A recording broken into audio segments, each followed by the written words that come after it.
Hello world, Frida Reva Darcy and Patricia O'Connor here, and we're off. Yeah, we are. We're off and running today. It is, it's a beautiful weekend in Alameda, and I thought I would give you a shot at how we settled. We were able to kind of come back from our Carnage Cam living room scene of last, and I haven't yet watered today. It's still early in the day, and some of my smaller trees, which is kind of what I go over, are still looking like they're good to go. So I'll probably water maybe a little later. We'll see. But I wanted to give everybody a look at how we settled in. This is the new arrangement as it's evolving. We're making more use of more space. I still have that could be, all of that could be little times in colanders maybe. I see some colanders. Got the guys at work to order a bunch, and I see me at some point they can use that. Here is our as delivered 10 Japanese black pine. They're actually slightly beat up. That's probably more from yours truly than they were pristine. They arrived pristine. One other thing that I hadn't seen yet in this business was, instead of just doing the newspaper, wet newspaper, which works well and will keep trees hydrated even if they take long, this had gel packed in with it, some sort of water that was in like jello form. I would say jello would be a good description of it, because it was wet to the touch like jello, but it had no color, and I didn't taste it, so I couldn't really tell you. I thought about it, but I didn't. I thought, yeah, that'd be stupid. Nobody would figure out how you'd poison yourself with jello. But anyway, everything is doing pretty well.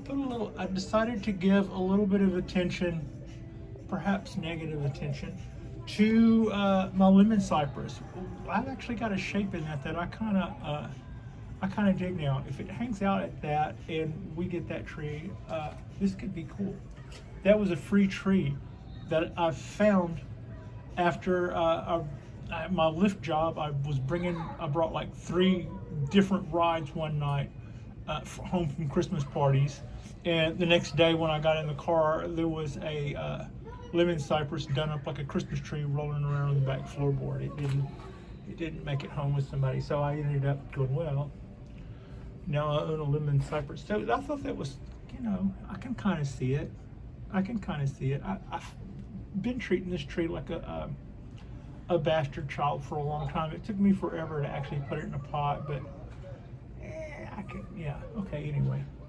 We're at about 27 or 28 pine trees now. So I got more pine trees than anything, with probably more coming. I see me getting another 10 guys coming. These that you see in the little milk cartons, because I hadn't brought home enough little nursery containers yet from work. Those six, 7, 8, and 9, those are the condition of the 10 Japanese black pines that I ordered from Florida. And these are the 10 out of 10 Japanese black pines that I ordered for a little less money. The first order was a tree short and $70, which was part of our agreement that it was going to be $70. I don't know why they didn't give any explanation. Maybe they were out of trees and didn't say nothing, but they didn't discount it either. In the end, I went, those guys had a hurricane come through their place. We're just going to let that go. But clearly I have it, because it's now 2 weeks later and I'm still mentioning it. It's not that I haven't let it go. It's that I think the information is important. For $70, I got shorted one tree. and they look like these little guys that were pretty yellow. They're starting to come back now. And for $63 out the door, I got these guys. They came out of Oregon, and Scenic Farm Nursery, I believe, is, if I'm saying their name correctly. They did very, very well. I'm not even going to say the name of these guys because I haven't really done a good plug for them. But what I would rather do is praise the guys who did me right. Also, these showed up really, really fast. These showed up, you know, it's like 2 states over, but they showed up the same within 5 days of the order, which I thought was pretty darn good. This would be a good time to bring in this tree, this oak tree, for a little bit of cleanup.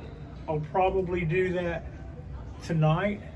As I had said earlier, our pines and other trees are starting to get loaded up with nutrients. Not loaded up. I'll use BioGold. It's 555. Those are all 3 even and single digit, so it gets like more of I tend to feed more constantly, a little, but not totally constantly. For instance, my underdevelopment trees might get fed year round, but my supposedly developed pine trees will not. You stop feeding them. Going into spring and summer, and then pick back up in fall. So yeah, everybody's back on a feeding program. I'm just really excited about how our trees came out, and we will grow some of these out in colanders and allow them to be larger size bonsai. Some of these we will start putting some we'll let everything root for a little bit and settle in, and then I intend to throw wire on all of these and get lots of motion going as early as possible. The 6 to 10 inch trees, as well as the smaller trees, doing stuff like what Eric did for me whenever I ordered this tree from him. Now, the difference here is this Japanese black pine would have been better cared for a year. The trunk is thicker, and this was, I don't remember what I paid for it, but 2 or 3 of these would equivalent to the 10 of the other. That's the difference in price, but that's also the difference in care. Eric had gone through and wired every one of these trees, every one of his little baby seedlings comes out of the ground with good motion in the trunk, just from the very start. So it was already wired, it was already off to a great start, and it probably already had almost a year in. So that's the difference between ordering seedlings, 1-year-old seedlings, from a true bonsai person who does good work. On the other hand, I just dumped its food out, and now I can't. There it is. On the other hand, these guys did equally good work at what they were supposed to do. These trees are farther along and taller, so I'm gonna have to really get on the stick to put some motion in them and make them do things. And I guess in the beginning, some of them I'm going to decide a shape on them, like whether they're going to be show hen. Whether they're going to be little show hen trees, or whether or not they're going to be little Roddy style trees, because that would kind of dictate what kind of motion I put in them. But at the end of the day, they all need to come out of the ground and take a direction. This little baby thing we're allowing them to do right now, where the plugs are straight up, the trunks are straight up over their little plug bases. That's just all a matter of being little healthy trees. But we're about to go in there and start changing that. And I probably won't do all of them at once. I will probably pick one out and do a show on it here and do a show on it there. And we'll discuss what I'm doing and what I've decided and why we're doing it that way. They do look like they could use a little cleanup, all this scruffy stuff down here on the bottom. Yeah, about that. There's a couple of rules of thought. So far, what I've learned about, I say so far, what I've learned about this is because I don't have too many years in this stage of bonsai, like less than 1 year of this stage in bonsai. These guys are my experience with this stage in bonsai, and I would say that I find being able to do this pretty cool and encouraging. I look forward to getting all that wire off and seeing what that becomes. I think it's just going to be cool as hell, especially if I put a shari in that. I think that would be just really badass looking. Anyway, I'll have to kind of make decisions on what kind of bins to put in these. It's not like you can't change your mind later, but the main thing is we need to get some motion going in the bases of these trees when they come up out of the ground, before they start getting less green colored and start turning into something that is the color and the consistency that we're going to find harder to bend. So that's kind of my main goal there.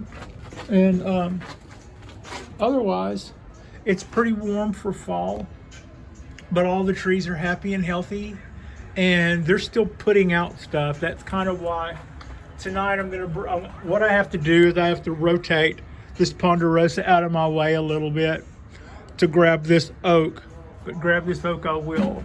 And the next time we see it, I will have pruned back some of these things and some of those long shoots so that they can, I don't see the need. On one hand, that limb is already producing all that stuff, right? It's making stuff and banking it away. On the other hand, it's still growing like a bad weed, and that could be growing pairs of branches instead of just making that one longer. So yeah, I'm gonna go back through, cut all of my elongated stuff off, and so that it'll vibrate out again like I've been doing. I also want to take a look at where I'll let all this stuff back here go. I thought it would be kind of cool to let the base come out a little. But anyway, that's I'm going to take a look at that and give all of that some thought once I bring it in. But like I said, I have to slide this tree over to grab this one. I'll bring it in and put it in on the bench. And I'll probably set camera up on tripod, and we'll do that. We'll do that in the living room. And yeah, I'm still waiting on our cypresses to do those colors that they do. The weather has been kind of like temperature wise, it's still summer like, but our days have started getting shorter and shorter. We're definitely feeling this temperature. I mean, we're definitely feeling this season change in that regards. Not so much temperature-wise. I look forward to working on this stone redwood. I'm going to train it pretty much the same way that I'm doing my cypress trees. They're very close cousins in that they are deciduous conifers. In other words, they shed their needles in winters. They're in the evergreen family, but not so evergreen. So we're going to wait for all of this to turn this rust color and die back, and then we're going to cut back branches so that they will hopefully vibrate out into things that are skinnier, not so heavy. And we'll see if we can't encourage some more branching that way. I like the taper of the trunk. I need to clean up the top. Since we had dieback on kind of an unexpected 90-degree surge, it had a little bit of dieback, but it was budding out at the time, and the buds didn't die, just all the branches that were on there. It's like they lost hydraulics and wilted. So we bounced back from that. Everything that was budding out at that time continued to push out, and that's what you see now. So it replaced the foliage that it lost, and we're just trying to make sure we keep all the energy, or I wouldn't let this big blob at the top do what it's doing. But right now it's putting back what it gave up, some of what it gave up in our little dieback episode that we had this summer. Now, we had a really bad dieback episode with this tree last summer, It may have had a heat issue. I'm not quite sure, but we also had powdery mildew. The fronds looked green, just kind of pastel, but they looked fine. And if you touched them, they would just pop right off. They were dead on the vine, but still green in color. So other than that, I didn't know the tree had powdery mildew. It just didn't look like powdery mildew. I don't know what powdery mildew looks like on a dawn redwood. That was the whole thing, and it didn't get my attention until the whole tree was infected with it. It was still green and looking just like you see there, except if you touched any part of it, the needles would almost pop off. It's like they would eject off there. So yeah, when I was a kid, cheap combs, you could do that. If you did this to a comb, the teeth would just pop right off. And that reminded me of that. I guess they hadn't perfected nylon, or they didn't want to perfect nylon because that made for more comb sales. Anyway, that's about all we got going. It is a gorgeous looking day. We've got a limited amount that we're going to do today. We're going to do a little oak work, and I wanted to show what we have going on. I wanted to show how our shelf worked out, how our space is kind of evolving because of, and I'll look forward to doing a lot more wiring and bending and learning more about wiring and bending. I added more shape to that tree that I got from Bonsai. I wired this one myself. I think this kind of reflects my I would say, I'm not looking for pats on the back here, but I would say that this does reflect an evolution in me. This is like when you see that you're getting better in stages. I think a person that would be trying to show me things with another pat, this is a good example of you're coming along. And what I mean by that is the bends are more drastic, they're more severe, they're more dramatic. There's certainly no rainbows in there. A lot of times you put wire on something and you think, I'm going to go to town and bend that, and you just kind of grab it by the end and put a rainbow in it, and that's not really that natural. But you think you've done something. 2 years later, I'm cutting off some of my rainbows, and I'm thinking that my wiring is improving, and I'm thinking that these guys are gonna take us to the next level on all fronts. So yeah, I look forward to filling out the rest of this. I'll probably place another order here not too long. I would say another one this month at least, if not two.